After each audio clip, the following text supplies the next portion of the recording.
25 tahun yang lalu. Jadi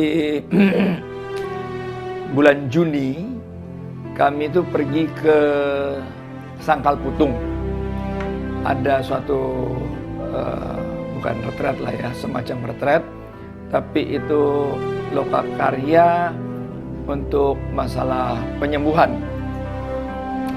Dan pada waktu itu sedang terjadi suatu gejolak bahwa orang Katolik di dalam persekutuan doa rame-rame begitu tergoncang dengan adanya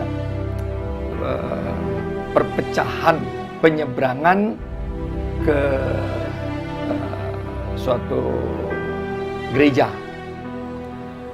Kami berempat melihat suatu kebutuhan yang besar ya dari umat Katolik waktu itu. Sangat-sangat membutuhkan bagaimana adanya suatu kelompok doa yang bisa dari beberapa paroki berkumpul.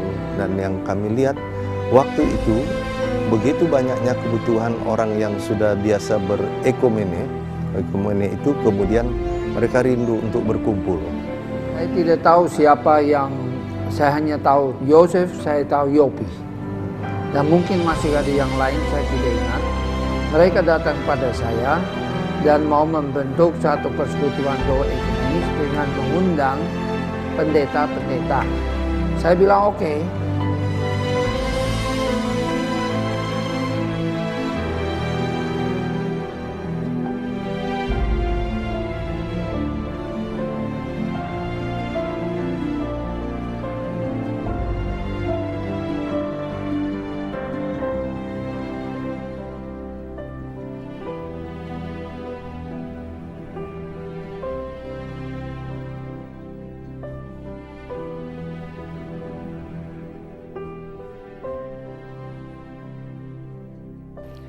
Dan Pastor Sugiri mengatakan bahwa Pak Yopi mempunyai kekhasan tersendiri, yaitu dia mampu di dalam puji-pujian.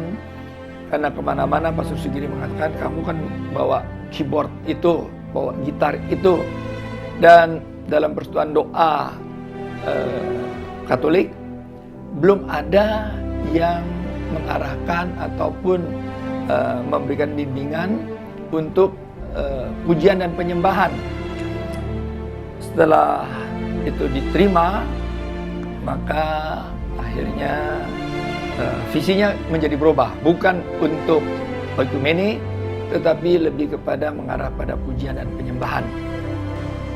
Bagaimana untuk dapat memuji menyembah Tuhan lebih dan lebih baik lagi. Nah, waktu itu di karismatik Katolik sedang galak-galaknya karismatik itu bangkit, sehingga pujian dan penyembahan rupanya yang didapat dari visi itu bagaimana pujian penyembahan itu dibuat semakin indah. Dan di situ itu ternyata dengan mengutamakan musik, lagu dan sebagainya, makin banyak orang mau datang dan sungguh-sungguh mengalami suatu pembaharuan iman. Dan itu menyegarkan luar biasa. Lalu mereka tambah semangat tentu saja. Lalu berkembang. Jadi lama-kelamaan kita lihat bahwa Gloria itu menjadi spesialisasi musik. Jadi waktu itu saya minta supaya mereka menjadi semacam sumber latihan penyanyi dan nyanyian itu karismatik untuk seluruh Jakarta.